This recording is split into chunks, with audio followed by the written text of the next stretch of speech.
ભાવનગર જિલ્લાના ઝડકલા ગામે રહેતા યુવકે અભ્યાસ છોડી પશુપાલનનો વ્યવસાય શરૂ કર્યો। ભાવનગર સહિત સમગ્ર સૌરાષ્ટ્ર તેમજ ગુજરાત રાજ્યમાં પશુપાલનનો વ્યવસાય દિવસે ને દિવસે વ્યાપક બની રહ્યો છે।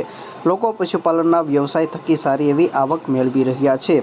ખાસ કરીને કેટલાક ખેડૂતો ખેતીની સાથોસાથ પશુપાલન કરતા હોય છે, તો કેટલાક યુવકો ઉચ્ચ અભ્યાસ મેળવ્યા બાદ અથવા તો અભ્યાસ છોડીને પશુપાલનનો વ્યવસાય શરૂ કરતા હોય છે અને નોકરીની સરખામણીએ તેમાંથી સારી એવી આવક મેળવતા હોય છે।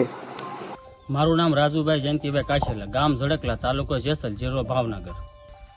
આમ ગણો તો હું 12-5 વર્ષ એક વર્ષ કોલેજ કરી હતી, પછી હું પશુપાલનમાં મને રસ હતો, એટલે પશુપાલનમાં મારા દાદા પરદાદા ઘણા વર્ષથી પશુપાલનનો વ્યવસાય કરે છે, પણ હું ટૂંકમાં 6 થી 7 વર્ષ હું પશુપાલનમાં છું। હાલ તો મારી પાસેથી 13 ભેંસું છે, 2 ગાવું છે, 2 બળદ છે અને 3-4 પારું છે। બસ મને શોખ જ હતો પશુપાલનના, કારણ કે પશુપાલનમાં બહુ સારું પડે છે જમીન ખેતી કરતા। હવે હાલમાં તો એક ટાઈમનું મારે 30 લીટર દૂધ થાય છે, એટલે આખો દિવસનું 60 લીટર દૂધ થાય છે અને હું શરૂઆતમાં દૂધ ભરું છું। 75 થી 80 રૂપિયા મળે છે મને, 8-9 હોય। એમાંથી મારે ગીર ઘાસ છે એક, અને એક જાફરી 4 થી 5 જાફરી છે બેસ્યું। જો કે એમાં તો નીંદ પોળો આ છે તે છે, બધું કામકાજ તો કરવું જ પડે ને।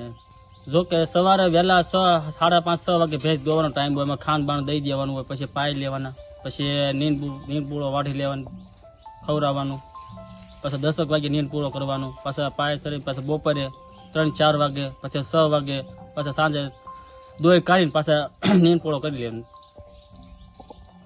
જિલ્લાના જેસર તાલુકાના ઝડકલા ગામે રહેતા યુવક રાજુભાઈ, જેઓએ 12 ધોરણ પૂર્ણ કર્યા બાદ કોલેજમાં પ્રવેશ મેળવ્યો હતો। કોલેજનું 1 વર્ષ પૂર્ણ કરી પોતે પશુપાલનના વ્યવસાયમાં રસ ધરાવતા હોવાના કારણે અભ્યાસ છોડી પશુપાલનનો વ્યવસાય શરૂ કર્યો હતો। આમ તો પેઢી દર પેઢી પોતે પશુપાલનના વ્યવસાય સાથે સંકળાયેલા છે। રાજુભાઈના પિતા તેમજ તેઓના દાદા પણ પશુપાલનના વ્યવસાય સાથે સંકળાયેલા હતા।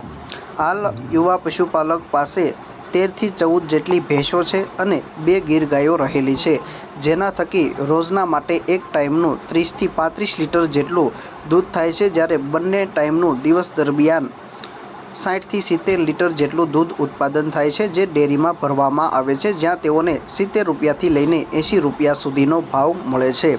યુવક પોતે પશુપાલનનો વ્યવસાય યોગ્ય રીતે કરી રહ્યા છે, જેમાં સમયસર પશુવાડાની સાફ સફાઈ, પશુઓને રાખવામાં આવે છે ત્યાં યોગ્ય પંખા તેમજ લાઇટ સહિતની વ્યવસ્થાઓ તેમજ અલગ અલગ ઋતુ મુજબ પશુઓને રહેવા માટેની વ્યવસ્થાઓ તૈયાર કરી હોવાના કારણે તેઓને શ્રેષ્ઠ પશુપાલક તરીકેનો એવોર્ડ પણ આપવામાં આવ્યો છે।